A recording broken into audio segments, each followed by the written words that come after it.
Bentar, RPS-nya tadi udah saya buka kok nggak kelihatan ya. Ini.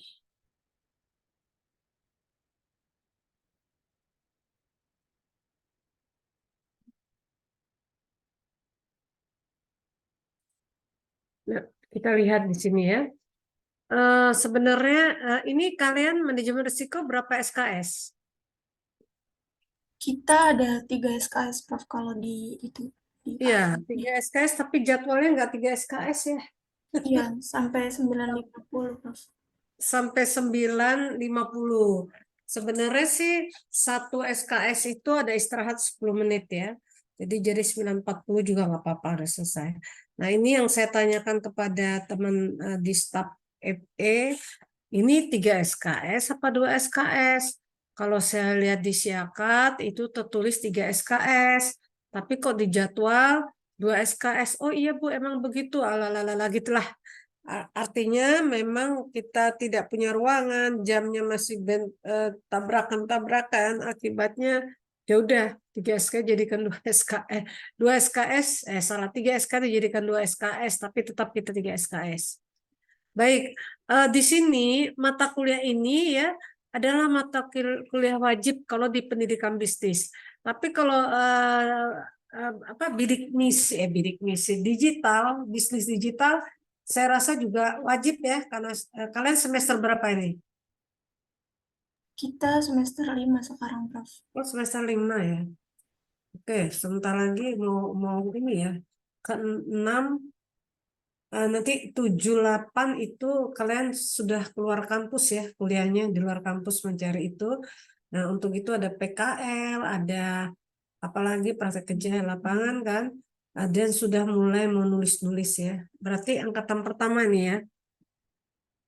Iya. Oke, baru tahu 2 tahun setengah.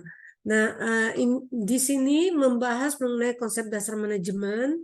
Konsep dasar manajemen itu apa, manajemen dari apa, risiko itu apa, prinsip-prinsipnya bagaimana, prinsip pertanggungan, aplikasi dunia bisnis gimana. Nah, untuk mencapai tujuan di atas, materi perkuliahan diberikan meliputi konsep-konsep manajemen risiko. Kemudian proses manajemen risiko sendiri, penanggulangan risiko, pembiayaan risiko, pembinaan risiko pada perusahaan asuransi. Kerugian, kemudian kepada perusahaan asuransi jiwa dan kesehatan. Kemudian ada juga reasuransi dan masalah khusus dalam manajemen risiko atau biaya perhitungan jumlah pertanggungannya. Nah, sebenarnya bukunya ini ada ya, saya ada ini juga buku manajemen risiko, pembiayaan risiko ya namanya. Bukan manajemen risiko, tetapi pembiayaan risiko. Nah, ini saya rasa kalau sikap semua sama ya. Sikap pengetahuannya mahasiswa menguasai secara mendalam dan menjelaskan konsep risiko, manajemen risiko, mengidentifikasikan dan mengukur serta mengendalikan risiko. Ini saya rasa sama. Nah, ini pertemuan pertama kita akan membahas pengantar manajemen risiko, yaitu pengertian risiko, jenis-jenis risiko, sumbangan manajemen risiko pada dunia usaha atau keluarga masyarakat ya. Nah, ini identifikasi masalah dan sebagainya. Ini yang akan kita buat, bisa dibagi lagi ini kelompok-kelompoknya, karena kalau hanya 8 kelompok sedikit sekali ya.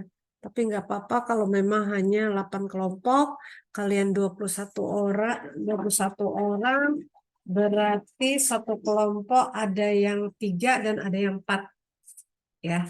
Nah, sebenarnya sebelum kita masuk ke yang lain, ada tugas yang diminta oleh Pak Dekan kita, Pak Dekan baru kita, bahwa mahasiswa sudah harus membuat tugas,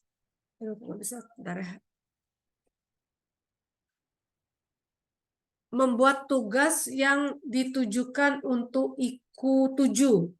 Nah, apa tugasnya itu? Tugasnya adalah misalnya kita PJBL atau PBL, antara itu ya. Di sini di-share sama Pak Dekan bahwa kita sudah masuk minggu kedua dalam perkuliahan. Jangan lupa memberikan tugas kelompok berupa case-based learning atau project-based learning. Nah, ini nanti kita mau pakai apa? Mau case-based learning atau project-based learning. Di sini untuk memenuhi IKU 7 ya. IKU 7 kita tutup dulu ini.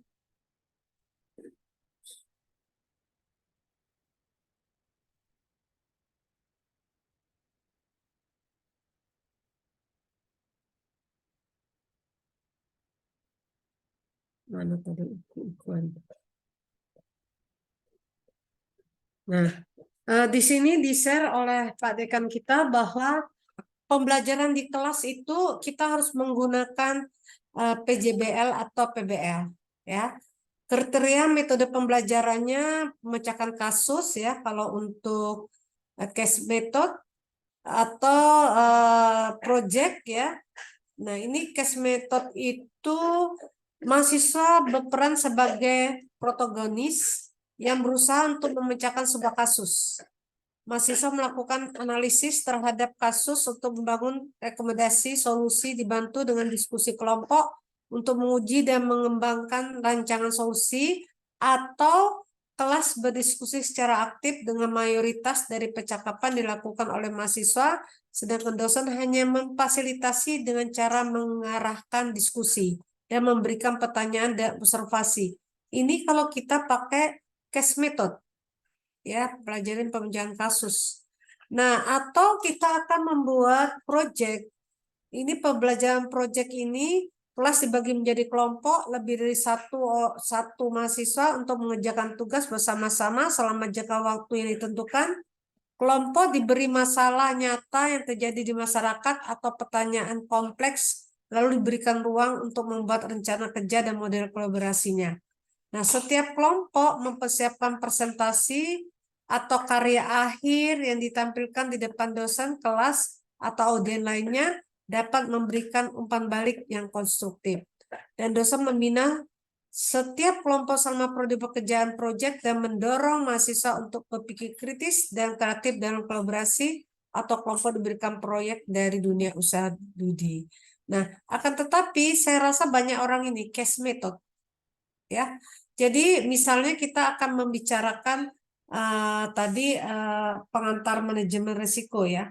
Misalnya apa sih sebenarnya risiko itu? Nah, kalau salah minggu lalu udah saya bahas ya, risiko itu tidak sama dengan identifikasi dan sebagainya. Nah, itu kita buatlah dia permasalahannya. Apa permasalahan dari satu perusahaan itu? Bagaimana cara memecahkannya? Nanti kita lihat ya. Kemudian kita lihat lagi dari akademik juga. Ya. Ketujuhnya sudah.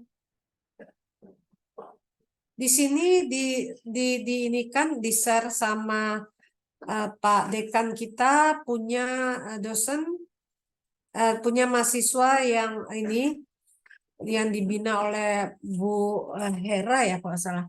Ini bisa kita lihat. Besarkan dulu.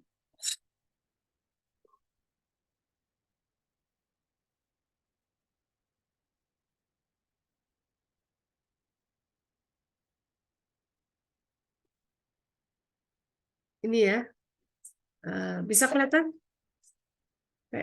Itu ya nggak kebaca ya, kebesaran ya. Kita kecilin dulu. Nah ini ya. Jadi di sini kita lihat contohnya, yaitu pembelajaran berbasis kasus, problem solving ya. Di sini mereka menganalisis tentang SWOT-nya.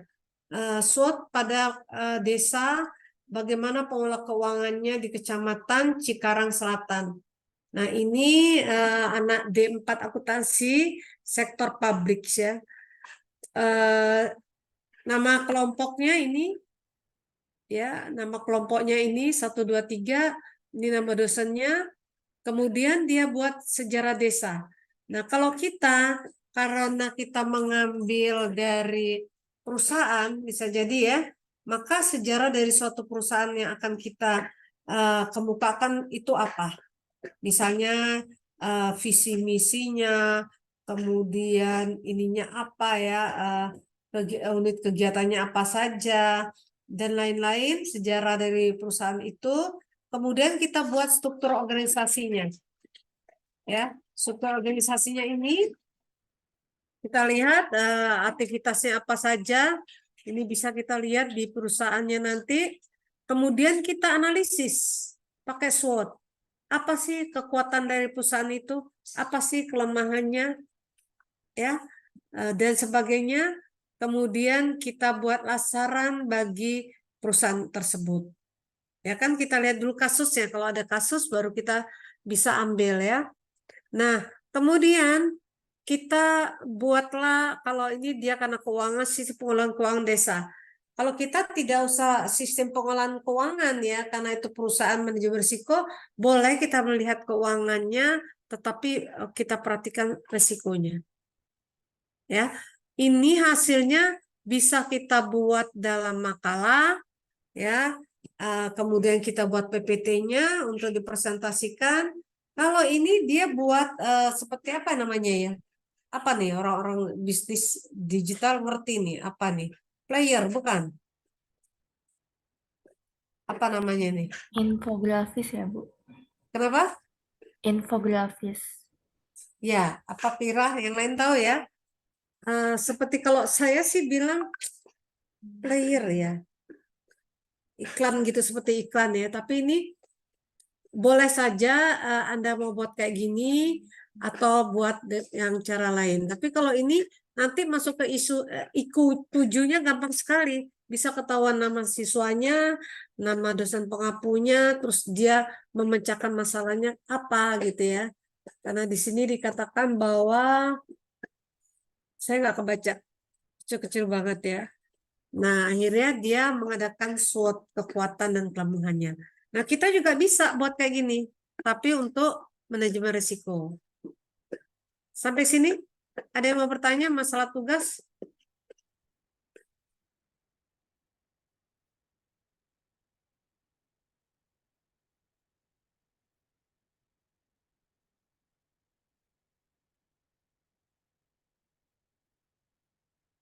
Ada yang mau bertanya? Silakan. Masalah tugasnya. Untuk deadline-nya berarti ini dikumpulinnya pas UTS atau pas final, Bu? Pas UAS. Kayaknya harus UTS ya. Tapi saya belum bertanya kepada Pak Usep. Sebenarnya kapan dikumpulkan? Biasanya sebelum UTS sudah diuyuk-uyuk, suruh ngumpul. Jadi nanti misalnya ada perwakilan aja nggak apa-apa. Maksudnya siapa yang siap duluan saya submit ke IQ 7-nya. Ya, tapi saya juga harus menjelaskan bahwa siswa itu tugasnya apa. Soalnya harus ada. Kita masukkan mungkin harusnya ke LMS ya, atau ke Google Classroom. Tugasnya apa-apa nanti mahasiswa kumpulkan, nanti saya upload ke IQ 7 tadi. Itu ya. Nanti saya tanya, kira-kira deadline-nya kapan? Maksudnya tugasnya untuk kapan dikumpulkannya, apakah sebelum UTS atau sesudah UTS, tergantung ya. Baik, Bu. Baik, ada yang mau bertanya lagi?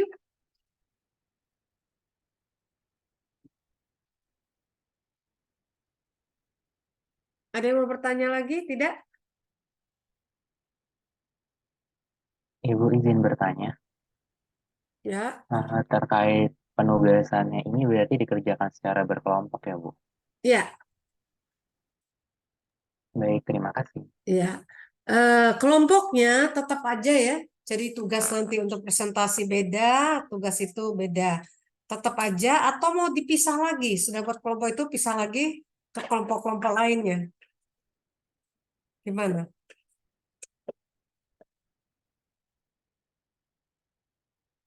Gimana yang lain? Kelompoknya dipecah lagi atau tetap kelompoknya yang sudah dibagi itu? Ayo, Dinda, Sekar, Bidela, Cikita, Adik.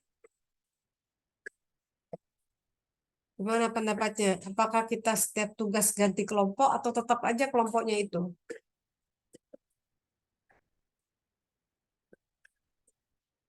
Kalau dari saya mungkin kelompoknya sama aja, tapi nggak tahu dari teman-teman yang lain supaya nggak ini kali ya Bu, supaya nggak ribet Bu.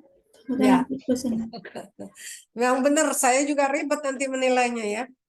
Jadi gini, kalau misalnya tugas kalian itu tetap, tapi saya inginkan benar-benar jangan mengandalkan satu orang. Takutnya hanya satu orang yang mengerjakan sehingga tidak berjalan dengan yang lainnya. Nah, kita lihat seperti ini ya. Misalnya ini ada pengetatan manajemen risiko atau proses manajemen risiko. Ada identifikasi risiko, ada klasifikasi risiko, pengukuran risiko. Kalau kalian adalah tiga orang dalam satu kelompok, maka ini identifikasi risikonya siapa yang menerangkan klasifikasi risiko siapa dan pengukuran risiko siapa.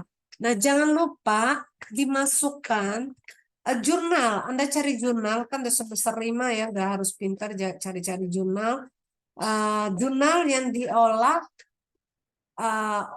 artikel yang diolah oleh jurnal tersebut oleh siapa, kita lihat bagaimana dia mengidentifikasi risikonya, bagaimana dia mengklasifikasikan risikonya, dan bagaimana pengukuran risikonya. Ini sebenarnya ada di buku yang pernah saya bikin ya. Kalau salah saya pernah terangkan juga ya. Tipis, nggak begitu tebal. Ini bukunya manajemen risiko. Sangat-sangat tipis ya, nggak maksudnya nggak terlalu banyak halamannya. Ini manajemen risiko, teori dan aplikasinya. Ya, ini dari FE Tempari. Nah, dari buku itu bisa atau buku yang lain? Pak, saya lihat buku yang lain. Bentar ya. Nah, ada buku ini. Bisa jadi juga buku apa aja. Sesuaikan dengan ini Anda. Manajemen risiko, pembiayaan pada lembaga keuangan syariah. Bagaimana pembiayaannya? Ada buku lain dan sebagainya. Nah, untuk itu mahasiswa harus referensinya ada di body note-nya. Bisa kita buat makalah, masuk ke body note. Jangan sampai daftar pustakanya tidak ada di dalam body note. Daftar pustakanya banyak banget, tapi tidak membahas di dalam body note itu. Ya, nanti tolong diperhatikan atau ini ya saya share yang lain. Ntar. Ini memang harusnya Ibu udah gabung ya, tapi karena memang ngajar terlalu banyak, begitu selesai ngajar kayak badannya lemes, udah nggak kepikir untuk mengubah-ubah lagi ya. Nah, ini seperti ini. Ada tugasnya.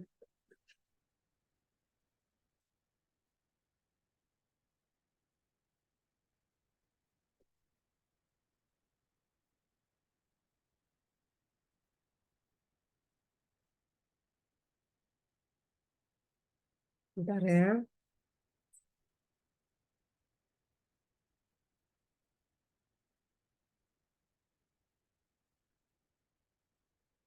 Bisa.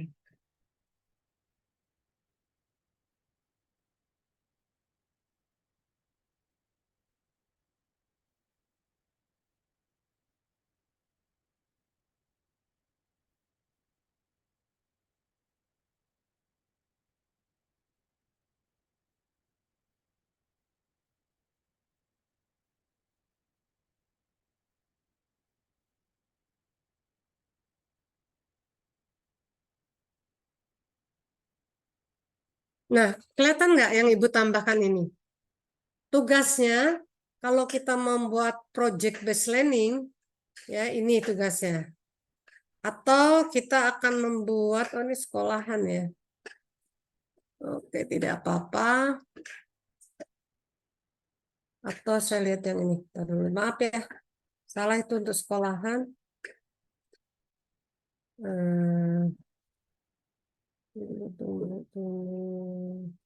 Tempari dengan pengantar manajemen siapa yang ini yang ngajar?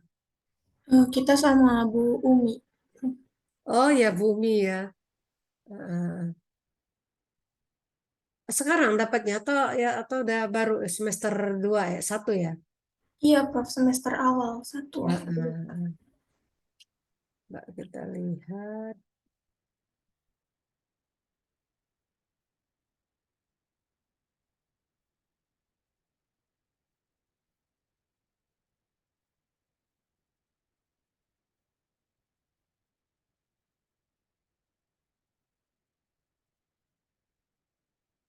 Ya, ada juga.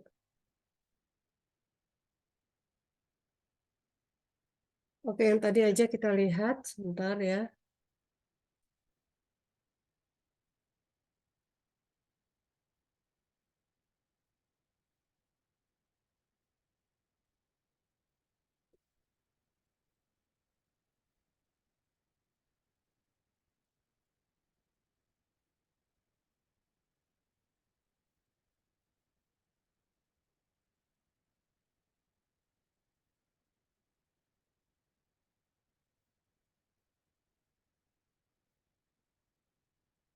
Ini saya tutup dulu.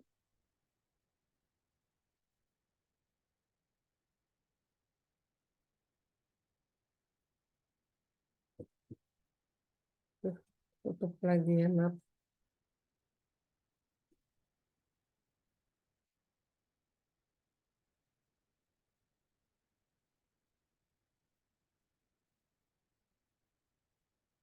Tadi manajemen risikonya ketutup ya, sorry. Nanti kita lihat dulu lagi. Ini Hendrisnya. Ini.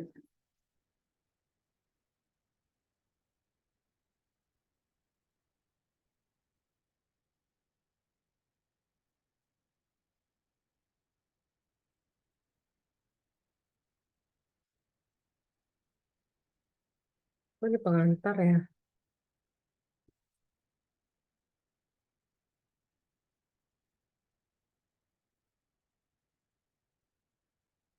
Bentar ya.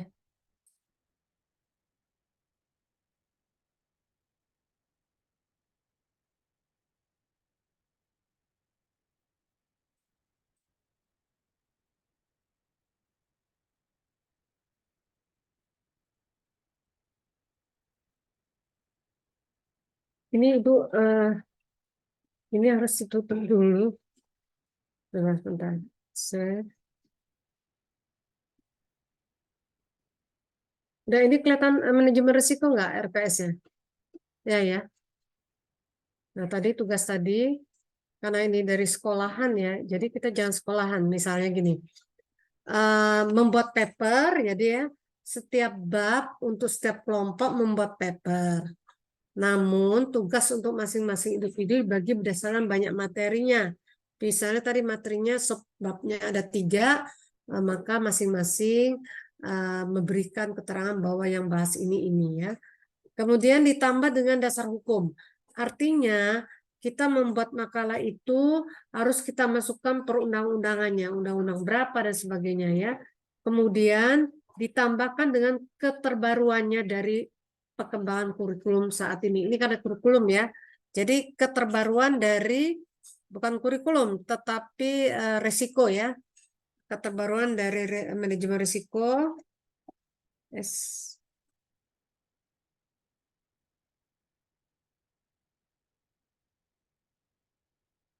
Manajemen risiko saat ini. Nah, kemudian ditambah dengan berita atau kasus yang berkaitan dengan pokok bahasan di atas, kemudian dibuatlah kerangka pemecahan masalah.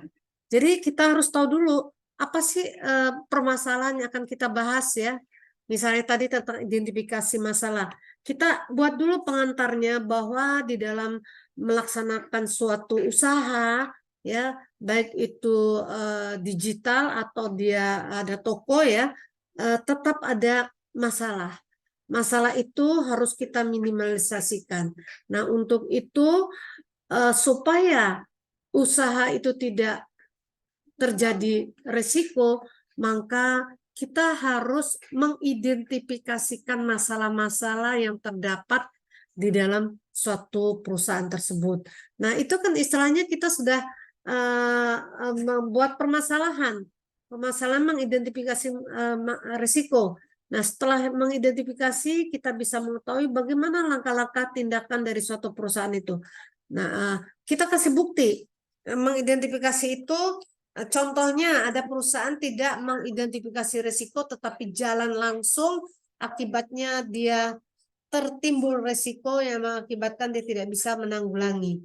Nah, itu kan bisa. Pokoknya ada permasalahannya. Saya rasa mahasiswa lebih pintar ya. Nah, kelima, setelah data pustaka yang tadi saya katakan harus ada di body note-nya, disusun dalam kertas A4 ya, dengan 1,5 spasi. Nah, itu kalau kita akan buat itu ya, apa, project.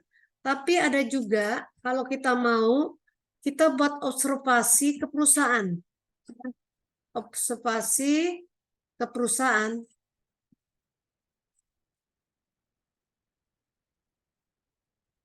Ke perusahaan. Boleh pilih aja perusahaan apa yang kita bisa kenal ya. Mungkin kita tidak punya perusahaan, ya kita lihat aja warung-warung sekitar rumah kita. Bisa jadi kan. Tapi adakah dia risiko-risiko yang dihadapinya? Nah, setiap kelompok menentukan perusahaan tadi ya. Perusahaan, menentukan perusahaan yang kita cari.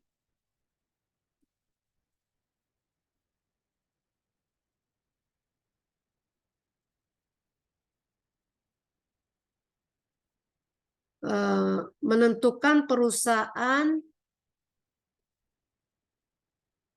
yang akan menjadi tempat observasi. Nah, kalau butuh surat, kita akan minta ke fakultas kita. Ya, seperti bidik misi kan di ruangan pojok ya, sama ibu apa ya, stafnya. Nanti kita minta surat pengantarnya.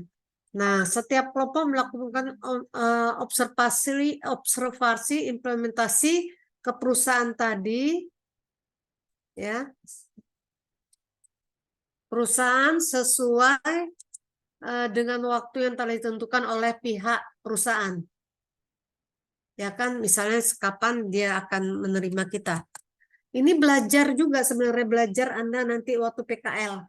Bagaimana cara membuat laporannya. Nah, setiap kelompok membuat laporan hasil observasi, implementasi manajemen risiko ya.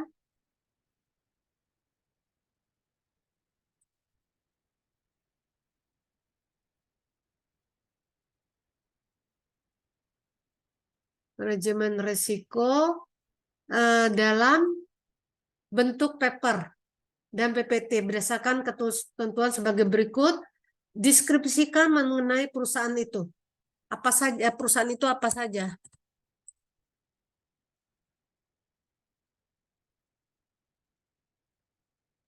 Kita deskripsikan. Misalnya perusahaan itu didirikan tahun sekian, kemudian bidang usahanya apa ya. Kemudian kita bisa lihat struktur organisasinya, apa sih sering terjadi, manajemen risikonya apa yang sering terjadi, atau karena Anda tugasnya mengidentifikasi masalah, bisa ditanyakan di sana bagaimana perusahaan itu mengidentifikasi masalah.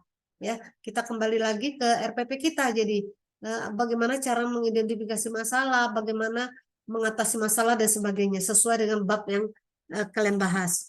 Kemudian kalau ini kurikulum ya, kita bisa tanya bagaimana mengatasi masalah itu ya. Jadi perusahaan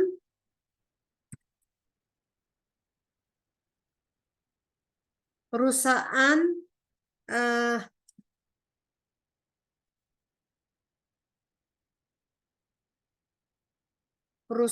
mengatasi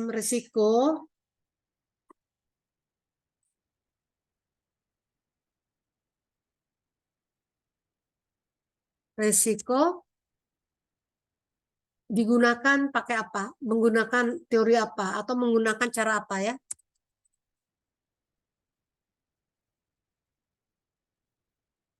Dan kemudian siapakah pihak yang terlibat dalam implementasi tersebut ya? Implementasi tadi ya. mengatasi risiko.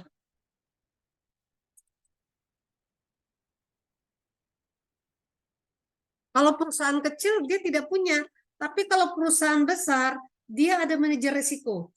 Jadi yang mengatasi itu adalah manajemen risikonya, ya.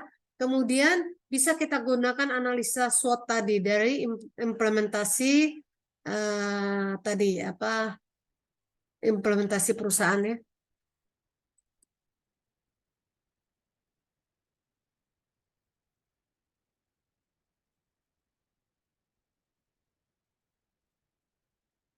Nah, terus kita mempresentasikan laporan hasil observasinya. Ini ya salah satu yang ditambah sekarang daripada nanti nggak jadi hilang lagi kan. Nah ini saya tambahkan. Nanti redaksinya bisa diperbaikin. Ini sebenarnya hilangkan pembagian kelompok dalam satu masing-masing kelompok berdiskusi materi yang sudah dibagikan. Ini tugas kita yang di kelas ya. Baik, sampai sini ada yang mau bertanya, silakan.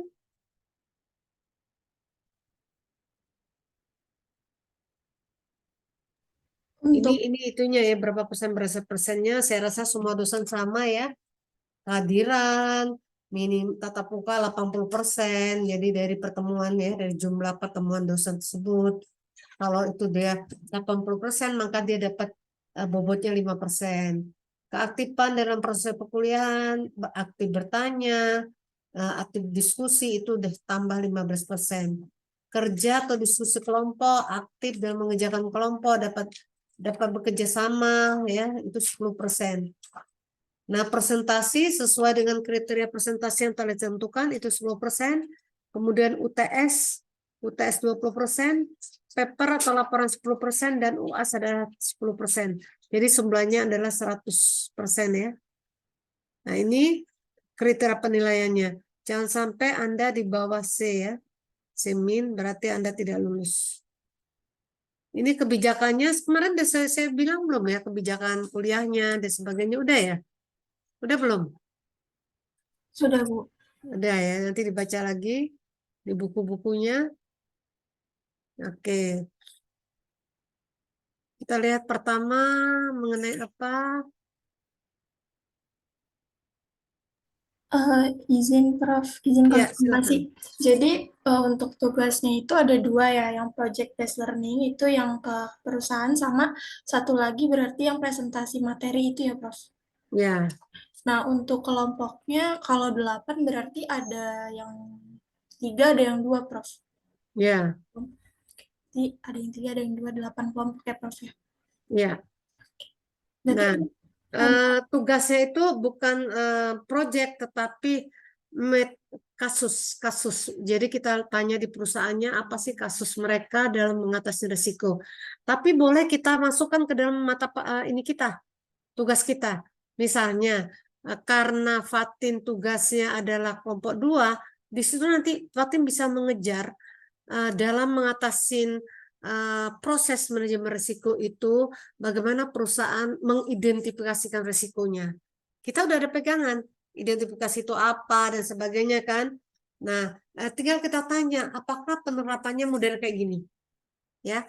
Kemudian bagaimana mengklasifikasikan risikonya? Kan ada yang risiko yang diinikan dulu, depending, ada yang risiko yang harus dijalankan dan sebagainya. Jadi macam-macam ya. Nah, bagaimana pengukuran risiko? Biasanya dalam satu perusahaan mengukur risiko itu ada bagian yang checklist yang menentukan bahwa ini dan sebagainya. Ya, atau Bilian tugasnya penanggulangan risiko. Nah, Bilian kelompoknya sudah mengerti bagaimana sih mengendalikan risiko, mengendalikan dan bagaimana mengendalikan, bagaimana pendekatannya, bagaimana menangani risiko tersebut. Nah, itu ada bukti di perusahaannya nanti. Nah, misalnya ada perusahaan mengandikan risikonya tidak mengikuti asuransi, tapi dia punya retensi. Jadi dia punya biaya setiap tahun berapa persen diambil untuk mengatasi terjadi risiko-risiko yang sering terjadi di perusahaan itu. Setiap perusahaan pasti ada risiko. Risiko kecelakaan, bisa jadi risiko risiko karyawannya tidak masuk ya, kemudian dia targetnya berapa ternyata rusak berapa. Nah, itu bagaimana supaya itu dikendalikan? Bagaimana kita mengatasi risiko itu?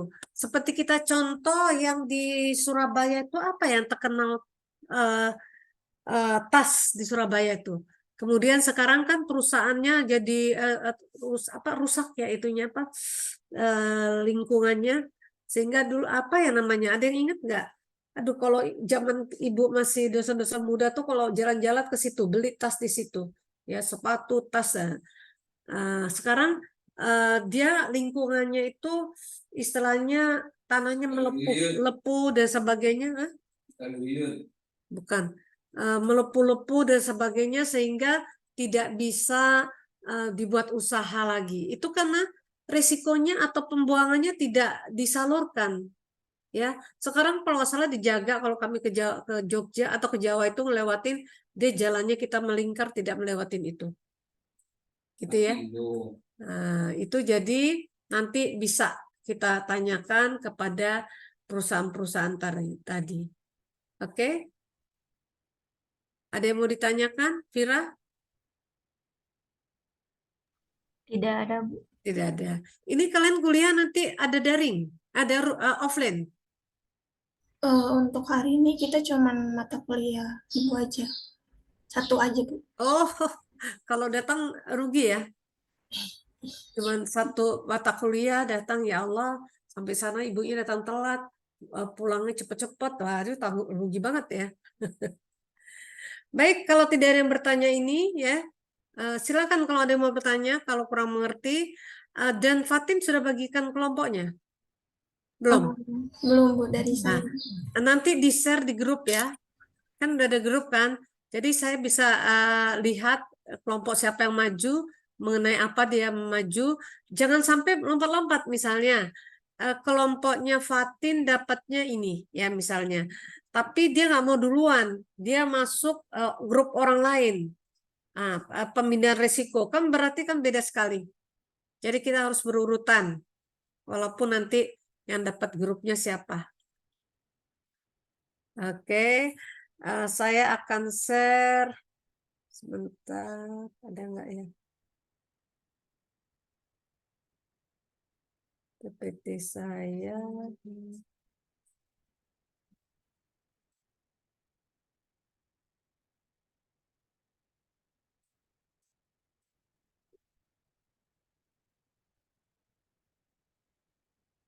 Nah, kita masuk konsep dasar manajemen risiko ya. Konsep dasar manajemen risiko. Kemarin kalau nggak salah kelas ini apa kelas mana ya? Soalnya saya megang 3 kelas ya manajemen risiko ini.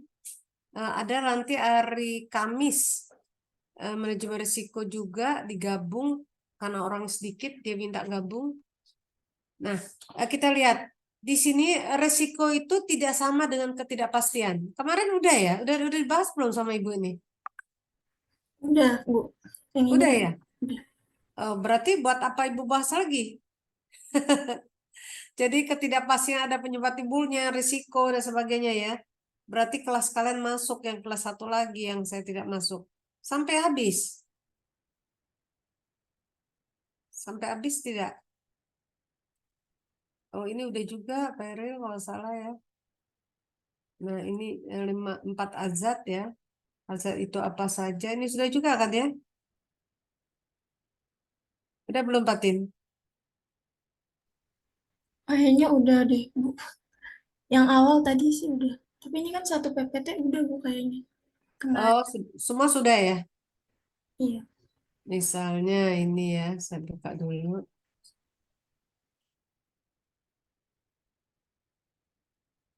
Mau dibuka deh. Ada si komuni, udah ya kalau salah ini.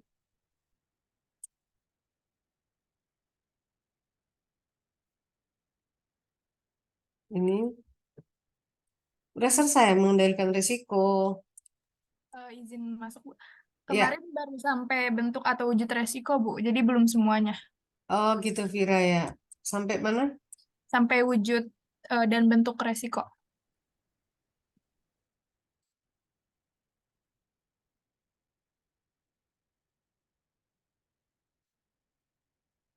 Ini udah ya kalau nggak salah. Nah ini ya, bentuk atau wujud resiko ya. Oke, kita masuk ini misalnya peril ya. Peril itu ya besar kan bisa di mana ya besarnya ya?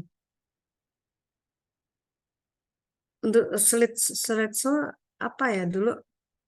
Ini laptopnya dibenerin jadi slideshow-nya tidak bisa Ibu ini kan. Mana slideshow? Nggak ada.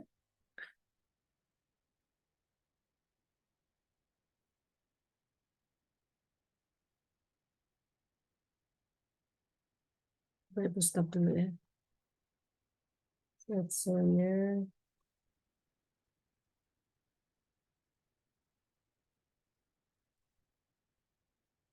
Ini baru di-install ya. Jadi saya nggak tahu slideshow ini kali ya.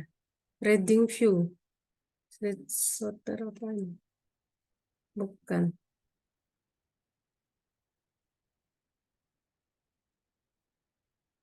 Biasanya ada seperti gelas gitu ya. Dibuka supaya slideshow-nya berjalan. Ini saya nggak tahu yang mana. Ada yang tahu nggak? Yang warna oranye, Bu, tadi di pojok kanan bawah. Pojok kanan bawah. Ini? Bukan? Ibu belum share screen. Oh, belum screen. Oh iya, tadi diulang ya. Oke, bisa nih jadinya. Sebentar. Oke.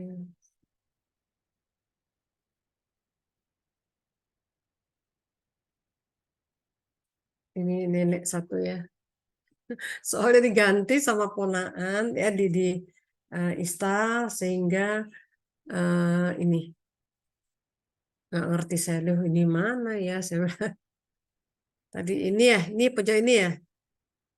Nah ya terima kasih. Jadi kalau kita lihat di sini, nah ada peril, ada hazard, ada exposure. Kemarin kalau salah udah saya jelaskan, peril itu suatu peristiwa yang dapat menimbulkan terjadi suatu kerugian. Contohnya apa? Suatu peristiwa yang mengakibatkan yang bisa mengakibatkan kerugian. Kira-kira ada yang tahu peril? Masih ingat peril?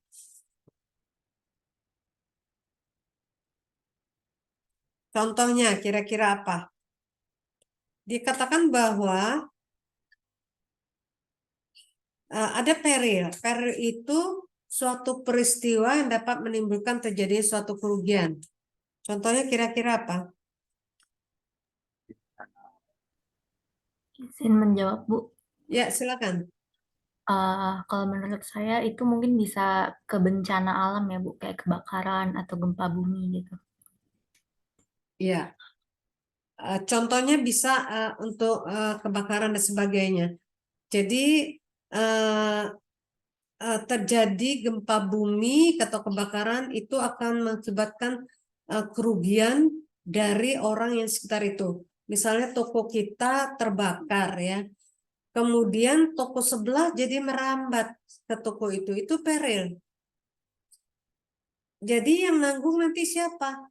Penyebab pertama, karena toko saya yang terbakar dari saya, maka toko Vira harus saya ganti. Kalau saya punya asuransi, toko saya akan diganti oleh perusahaan asuransi, tapi toko Vira saya nanggung. Nanti toko Vira itu punya asuransi juga, dia kerjasama dengan saya. Berapa persen pihak asuransi membayar dan berapa persen saya membayar. Nah, itu peril. Ya. Kalau hazard di sini dikatakan bahwa keadaan atau kondisi yang dapat membesar kemungkinan terjadinya suatu peril. Nah, hazard bisa kita bagi lagi nanti dibagi 4 ya. Nah, ini keadaan atau kondisi yang dapat membesar kemungkinan terjadi suatu peril. Tadi karena toko terbakar sebelah, harusnya toko sebelah ini sudah siap-siap. Ada pemadam kebakarnya di toko, sehingga bukan pemadam kebakaran, air untuk mengatasi kebakaran kan. Nah, dia cepat-cepat disiram, bantu membuat toko yang tadi pertama terbakar bisa diminimalkan resikonya. Atau perusahaannya tadi atau tokonya Vira tadi karena sebelah terbakar, dia cepat-cepat mengeluarkan ininya, apanya, barang-barang di toko yang bisa diselamatkan daripada nanti terjadi berlanjut, ya. Jadi hazard itu bisa memperbesar kemungkinan terjadi suatu peril. Atau saya katakan kita tinggal di apartemen, ada yang pemadam air ya, otomatis gitu. Istilahnya kalau saya ngerokok di ruangan itu bisa hidup di dalam kontrolnya di atas apartemen itu akan hidup, sehingga dia nanti kalau udah kelamaan dia mengeluarkan air ya. Nah, untuk itu harus dipersiapkan tempat ini tadi mengatasi kebakaran tadi ya. Nah, kemudian ada exposure ya. Itu adalah suatu keadaan atau objek yang mengandung kemungkinan terkena peril sehingga menjadi objek dari penanggulangan risiko. Artinya tadi dia karena dia adalah objeknya akan kena peril tadi, maka itu kita sebut exposure. Ya. Nah, ada 4 jenis hazard, ya. Ada physical hazard, fisiknya ya. Physical hazard, kemudian ada moral hazard, dan legal hazard. Ini kemarin kalau salah udah ya ini.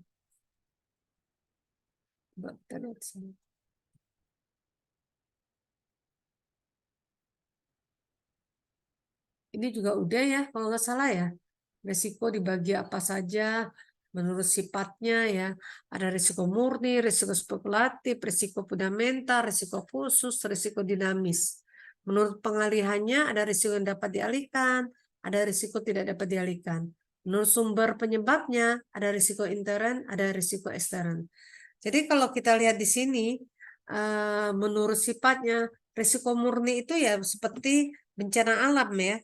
Risiko murni ini tidak bisa kita elakkan karena memang terjadi dengan tidak sengaja ya. Contohnya kebakaran, pencurian, bencana alam dan lain-lainnya itu murni. Ada risiko spekulatif, yaitu disengaja. Risiko yang sengaja ditimbulkan oleh yang bersangkutan agar ketidakpastian memberikan keuntungan padanya. Contoh risiko kebakaran ya, pencurian sama contoh juga.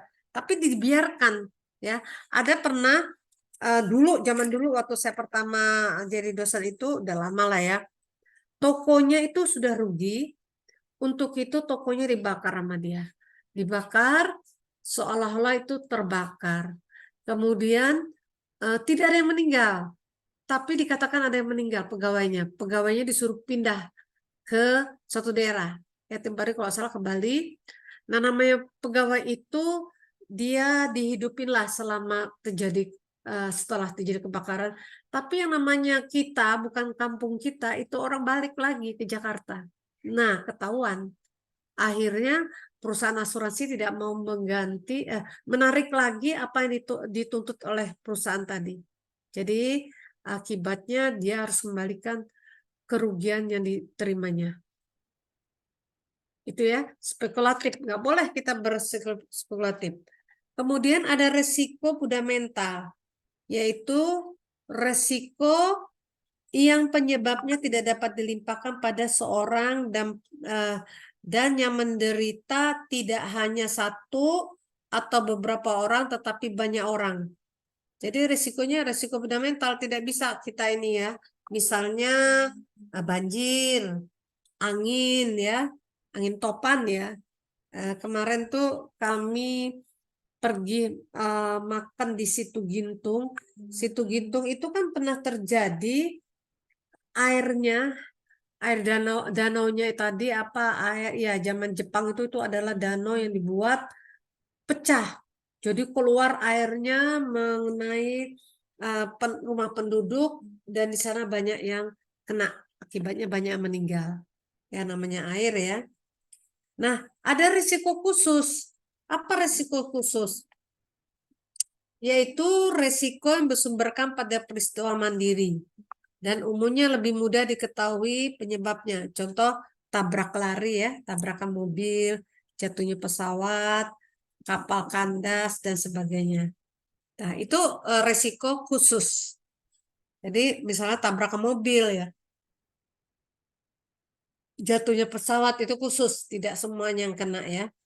Kemudian kita lihat lagi ada risiko dinamis. Risiko dinamis itu adalah risiko yang timbul karena perkembangan atau kemajuan dinamika masyarakat di bidang ekonomi atau ilmu teknologi ya. Contoh risiko keuangan, risiko transaksi banking ya. M-banking itu lumayan gampang, kita bisa mentransfer, kita membeli apa dan cepat ya. Kemudian M-banking ditambah lagi yang sekarang mahasiswa saya lihat semua pakai QRIS ya. QRIS apa tuh yang di HP-nya kalau belanja nanti dia iniin. Nah, itu undang-undang perbankan yang baru katanya kita akan dialihkan semuanya uang elektronik. Jadi bukan uang cash. Nah, ini timbul masalah kan nantinya. Seperti ibu misalnya bawa mobil setiap jalan lingkungan ada kecek-kecek ya. Kalau zaman dulu dikatakan Pak Ogah. Nah, Pak Ogah itu kan minta uang kalau kita disuruhnya terus belok kiri dan sebagainya. Kita kalau nggak punya uang cash, masa kita bilang nanti ya saya bayar pakai QRIS, nanti diiniin. Ya nggak bisa.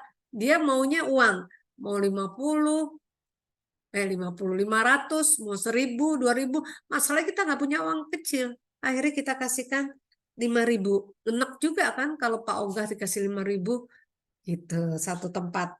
Nah, itu risiko dinamis karena ada perubahan-perubahan ya. Kemudian kalau kita lihat lagi risiko tadi, ada risiko yang dapat dialihkan, ada risiko yang tidak dapat dialihkan.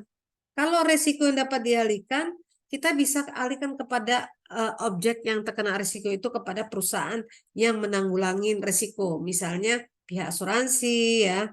Kemudian kita harus membayar premi, kita harus ikut dalam asuransi itu sehingga bisa dialihkan.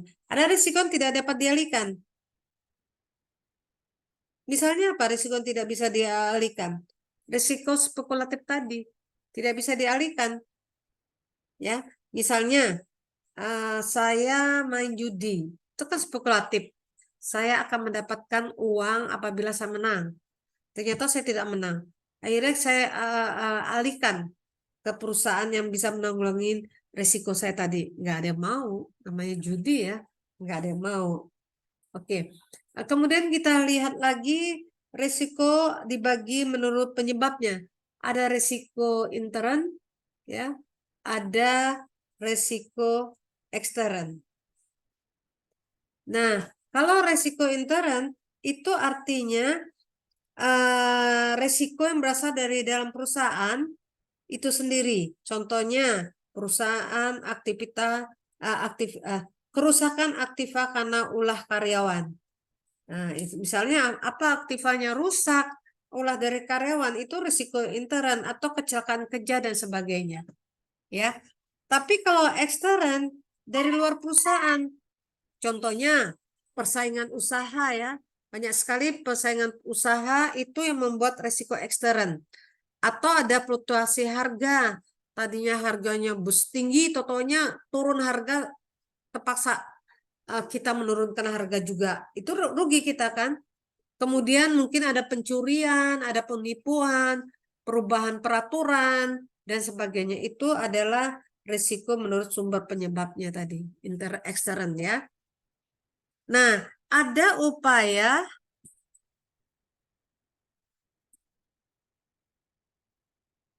ini jangan ikutin ibu ya. Istilahnya PPT-nya semua dibuat. Risiko menurut sifatnya, nggak usah.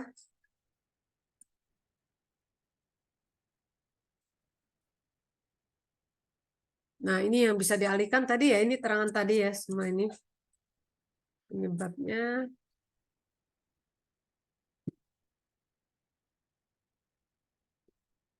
Jadi kalau kita lihat di sini, bahwa manajemen risiko itu adalah pelaksanaan fungsi-fungsi manajemen dan menanggulangi risiko. Ya, makanya tadi saya tanya, sudah ikut pengantar manajemen enggak? Nah, artinya memang fungsi-fungsi manajemen tadi kita untuk mengatasi risiko apa saja, terutama yang dihadapi oleh organisasi atau perusahaan, bisa juga untuk keluarga atau masyarakat. Itu juga kita sebut risiko ya. Jadi mencakup kegiatan merencanakan, mengorganisasi, menyusun, memimpin, mengkoordinasi, dan mengawasi program penanggulangan risiko. Itu manajemen risiko, tugas dari seorang manajemen risiko. Contoh-contohnya nanti kita bisa lihat ya. Tahapan dalam implementasi risiko, tahap-tahapannya ya.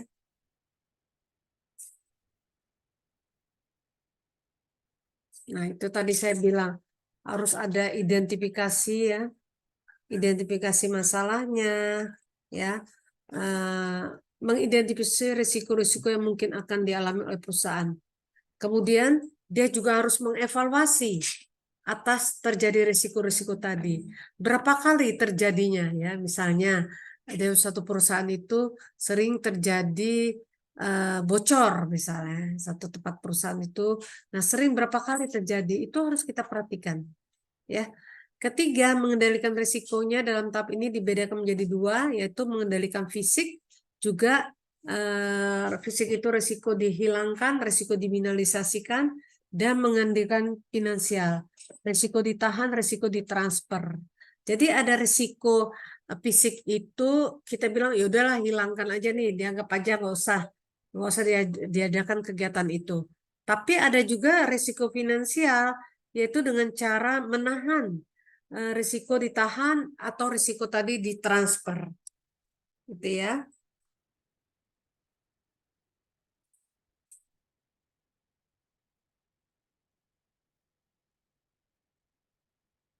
Ini seandainya kita akan mengendalikan risiko dengan cara apa tadi mengendalikan risikonya, yaitu dengan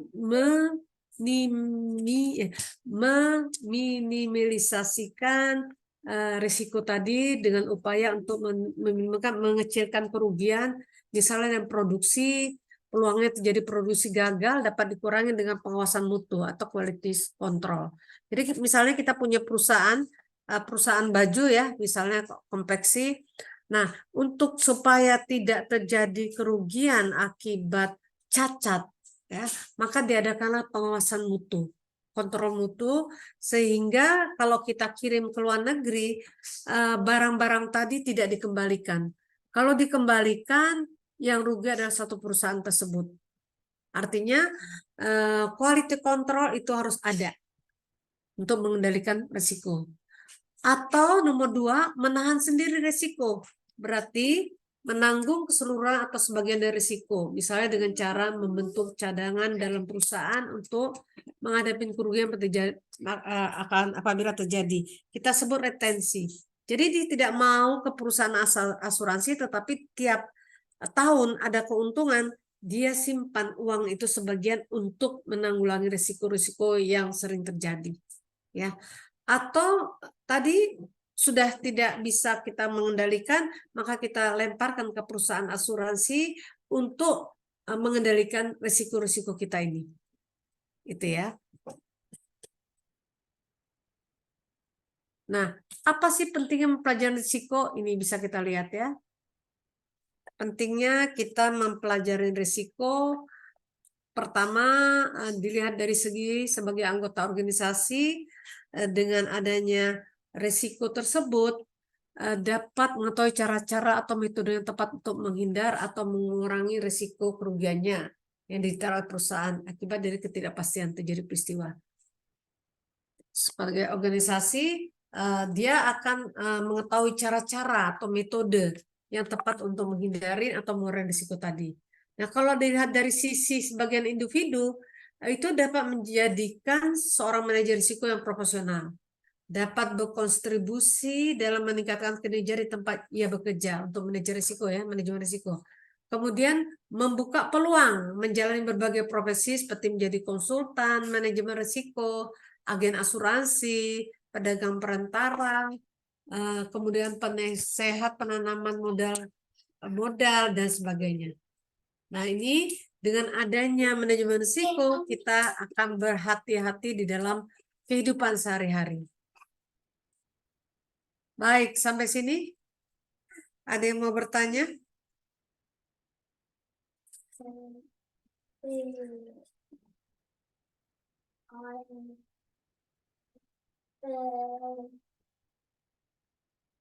Ada yang mau bertanya? Atau nanti saya buat aja pertanyaan yang bisa kalian pelajarin ya. Pelajarin atau Anda cari.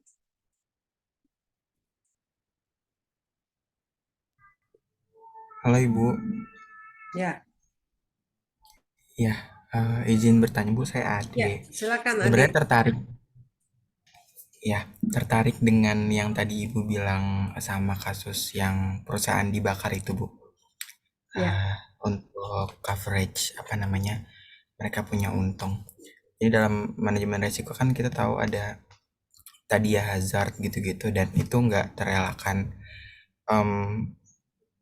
Mau nanya sih Bu, menurut Ibu keputusan bisnis kayak tadi tuh sebetulnya boleh nggak sih Bu? Karena kan kalau dari etika bisnisnya sendiri itu kurang etis seperti itu ya Bu. Kalau misalnya kita ada fake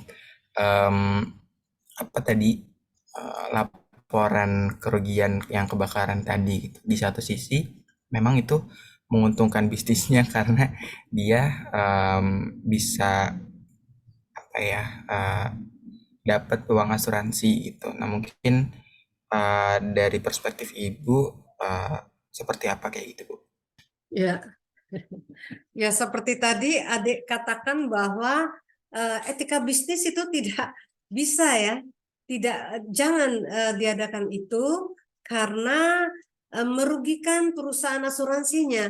Tapi rata-rata, mohon maaf, ini perusahaan-perusahaan dagang itu, dia kalau perusahaannya tidak jalan, dia usahakan membuat kerugian sehingga diganti oleh perusahaan asuransinya. Misalnya aja, saya punya rumah ini saya asuransikan. Kemudian saya katakan punya peralatan-peralatan yang mahal, gucinya, misalnya terus ada apa lagi ya, itu saya asuransikan. Nah, karena perusahaannya udah bangkrut, dia buat seperti terbakar. Dengan begitu nanti saya dapat ganti tadi yang saya asuransikan tadi, saya minta ganti. Nah, menurut etika bisnis memang tidak bagus. Otomatis nanti ketahuan. Kan kalau dibakar sama terbakar benar ada bukti, ada bisa kita lihat ya. Itu nggak bagus istilahnya. Kalau rugi ya apa boleh buat, itulah kita harus mengadakan kontrol dalam membuat menjalankan perusahaan. Misalnya adik punya usaha kecil, barulah startup ya, ikut-ikut. Sekarang kan ada yang warawiri itu loh. Nah, warawiri itu kan misalnya kalian dikasih dana untuk mendirikan perusahaan atau mendirikan apa ya, itu kan istilahnya harus jangan orang lain. Kalau misalnya adik masih sekolah, sudah dapat dana tuh, kemudian didirikanlah usaha tadi. Tapi adik tidak ikut dalam mengontrol kegiatan itu. Tiba-tiba rugi. Nah, rugi kan mau gimana diapakan? Modal kita habis, kita harus bayar yang dipinjamkan oleh pemerintah. Artinya kalau kita berusaha, kita harus ikut di dalam usaha itu. Jadi tidak ditipu-tipu orang. Ya, misalnya kita jual sembako, beras kita beli bagus ternyata ada dicampur, nanti ada komplain dari orang yang belanja ke kita dikembalikan ya, atau apalagi yang jaga itu tidak jujur, bisa jadi ya, bisa mobil kita dibilang hilang, mobil yang angkutan barang-barang kita beli-beli itu ya dibilang hilang, sehingga kita terpaksa mengganti. Nah, ada sedikit cerita juga. Jadi rental mobil itu kan sebenarnya tidak boleh ya. Tidak, perusahaan asuransi tidak mau menanggung mobil yang dirental. Misalnya mobil saya asuransikan, tapi saya tidak pakai untuk pergi pulang saya kerja, tetapi ada supir yang merentalkan mobil saya, maksudnya ditaksikan ya. Misalnya Grab ya, dijadikan Grab. Tiba-tiba itu mobilnya hilang. Perusahaan asuransi nggak langsung mengganti, tetapi semua ditanyain. Misalnya dia ke rumah saya, nanya ke pembantunya, Mbak, mobilnya ini hari apa ada di rumah? Tempo hari ini. Yang make adalah om ini. Oh, terakhir bapak itu. Iya, bapak itu yang make. Satu kan bisa ketahuan, bukan hilang, berarti ada yang make. Tanya lagi sama anaknya, bisa melalui ke anak-anak kecil kan, jujur ya, anak kecil ditanya lagi. Iya, tempo hari dipakai sama om itu, nggak balik-balik. Dua, artinya dia sudah mobilnya ini dipakai orang lain yang harusnya diganti, tidak bisa diganti karena dipakai direntalkan. Kemudian orang tua juga ditanya dan sebagainya, tidak diganti oleh perusahaan asuransi. Artinya risiko itu tidak bisa seenaknya aja kita bakar nanti diganti. Perusahaan asuransi lebih ngerti kan, wah ini kebakaran enggak, pada saat itu lagi apa. Nah, namanya itu tadi tidak bisa diganti, entah gimana. Yang punya mobil, ini kejadian benar, yang punya mobil berdiri depan rumah, mobil itu lewat, memang mobilnya hilang, mobil itu lewat dikejar sama dia, dikejar, nomor polisinya sama, apa yang sama, akhirnya balik lagi rezekinya. Tapi tadi tidak boleh kita berbohong, pasti ketahuan. Gitu ya, adik. Mudah-mudahan kalian-kalian ini yang ikut warawiri dapat usaha, sehingga benar-benar pemerintah menginginkan kita bukan menjadi pegawai, tetapi kita buat usaha untuk menciptakan usaha-usaha. Usaha itu kan nggak mesti buka perusahaan ya, tapi dia misalnya dagang online ya, dagang online bisa dijalankan. Tapi kalau dagang online dan sebagainya itu katanya susah dapat mertua katanya. Kenapa? Kalau ditanya kerja di mana, itu punya perusahaan startup, perusahaannya apa gitu kan, jual ini jual, udah deh mertuanya nggak terima. Itu budaya kita, tradisi kita di Indonesia bahwa orang kerja itu nomor satu dibandingkan buat usaha sendiri. Padahal buat usaha sendiri itu kan lebih ini istilahnya kalau kita giat akan mendapat keuntungan. Bahwa Tuhan juga mengatakan 99% rezeki diturunkan dari perdagangan. Ya, misalnya Vira, aduh ini baju mau Natalan nih. Vira Kristen ya, maaf Vira ya. Misalnya, aduh kalau Natalan baju ini bagus, dia langsung beli kemudian dijual ke teman-temannya di kampus, ya, sehingga dapat keuntungan. Itu udah usaha. Jadi nanti kalau Vira ditanya oleh calon mertua kerja di mana, buat usaha, punya perusahaan, padahal punya cuma dagang online, nggak apa-apa, ya. Itu ya, adik. Jadi memang etika bisnis harus kita perhatikan di dalam membuat usaha. Dan resiko ini tidak bisa kita tanggulangi seenak-enaknya. Perusahaan asuransi itu kan kalau kita pikirkan gini, masa sih kita bayar sekian terus bisa diganti sekian juta, dari mana uangnya? Yaitu dari bayaran premi-premi dari nasabah tadi. Makanya dijadikan satu. Usahanya apa? Misalnya mahasiswa kita ini ada asuransinya loh. Dulu asuransi mahasiswa yang baru masuk ke kampus meninggal. Ada orang di ekonomi meninggal. Kebenaran di prodi saya meninggal itu gara-gara PPKMB ya, yang kegiatan mahasiswa itu. Dia menyeberang di belakang Jalan Pemuda. Itu kan ada jembatan, tapi dia langsung menyeberang, dikira sepi, ada motor nabrak dia, ya namanya juga udah itu kematiannya di situ berturut ada berapa orang meninggal. Dan satu stres keluar dari UNJ, dia tidak berani menghadapi jalan-jalan itu karena terbayang temannya meninggal. Nah, mahasiswa PB pendidikan bisnis itu kita suam dong ke rumah orang tuanya sangat menyesalin karena orang tuanya ada di Bekasi, tapi tinggal di rumah neneknya, itu marah banget. Dia bilang, saya tidak menginginkan uang ini. Saya ingin menuntut siapa yang menabrak anak saya, dia harus mengalami seperti anak saya. Coba. Alhasil dari pihak asuransi, dari pihak UNJ diadamkan bahwa memang kematian itu adalah ketentuan Allah, ketentuan Tuhan, tapi kita tidak tahu kapan matinya. Akhirnya dia rela, orang tuanya. Nah, artinya mahasiswa di UNJ juga ada asuransinya.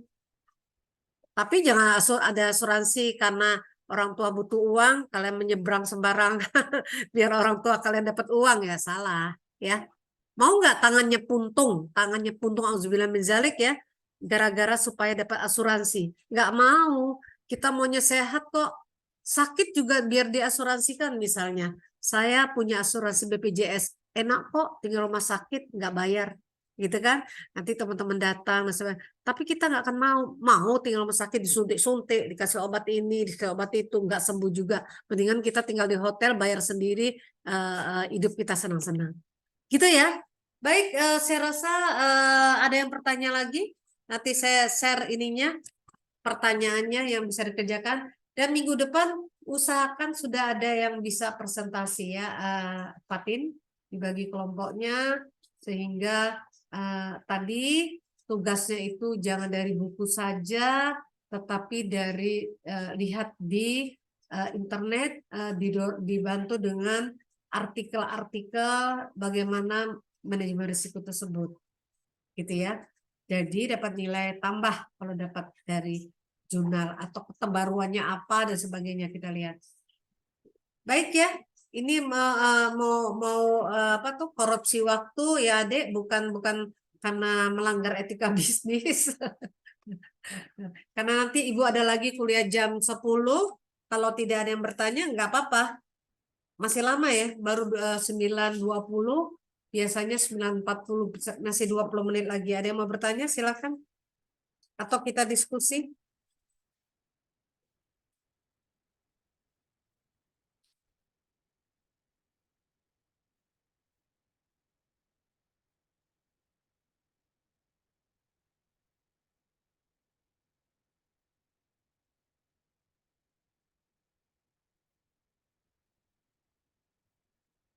Kalau tidak ada yang bertanya, boleh kita istirahat. Kalau tidak ada yang bertanya ya kita istirahat. Kalau ada yang bertanya, alhamdulillah kita diskusi di sini kan. Nah, lumayan kalau Boleh, ada yang Bu. diskusi. Ya, boleh kan? Boleh, Bu. Vira boleh, Vira. Patin. Azra, Boleh, Azra Bu. emang nggak ada ya, Azra. Sebelum terakhir kita udah dipoto belum? Untuk PJ-nya? Boleh Ibu foto dulu mungkin. Iya, biarin yang nggak hadir, yang nggak kelihatan fotonya, kita anggap nggak hadir loh. Banyak tuh. Dinda, Sekar, Bintang, siapa lagi nih? Alfian.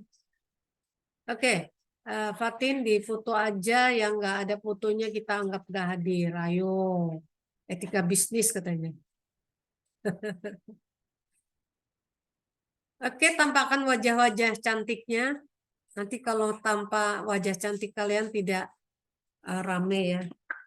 Ingat, daring bisnis ini adalah terfavorit ya di penerimaan mahasiswa yang paling banyak.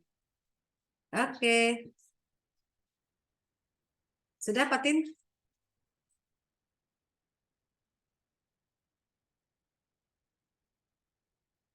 Sudah Ibu. Sudah, oke ya. Mohon maaf lahir batin, kita akhiri pertemuan kita. Mudah-mudahan minggu depan kita bisa dapat ketemu, dapat berdiskusi lebih lama lagi, lebih hidup lagi ya. Baik, mohon maaf lahir batin. Wassalamualaikum warahmatullahi wabarakatuh. Bu izin live ya. Sama-sama. Waalaikumsalam. Ya. Terima kasih, Bu. Terima kasih, Bu. Sama-sama. Jangan lupa absen ya Fatin ya.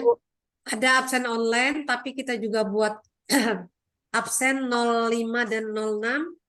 05 itu mengatakan bahwa kita kuliah ini jam berapa, ngajarnya siapa, kemudian tangan PJ sama dosen. Kalau form 06, absennya diurutkan nomor registrasi, jangan diurutkan abjad.